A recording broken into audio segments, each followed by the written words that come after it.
Hey everyone, welcome back to the channel.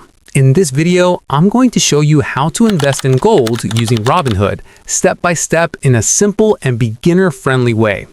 So the tutorial today is how to invest in gold with Robinhood. First, open the Robinhood app and log into your account. Once you're on the home screen, tap the search icon at the bottom. In the search bar, type in gold or look for gold-related investments. On Robinhood, you don't buy physical gold directly, but you can invest in gold through ETFs or gold-related stocks. One of the most popular options is a gold ETF, like SPDR Gold Shares, also known as GLD, or other similar gold-backed ETFs. Tap on the ETF you want to invest in to view its details. Before investing, take a moment to review the price, performance history, and basic information so you understand what you're buying. When you're ready, tap the Buy button. Enter the dollar amount or number of shares you want to invest in, then review your order details. Once everything looks good, confirm the trade.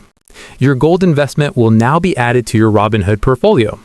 You can track your gold investment anytime by going back to your portfolio and checking its performance just like any other stock or ETF. And that's it. That's how you invest in gold using Robinhood. If this video helped you out, make sure to like the video, subscribe to the channel for more investing and finance tutorials, and leave a comment below if you want to see another walkthrough. Thanks for watching, and I'll see you in the next one.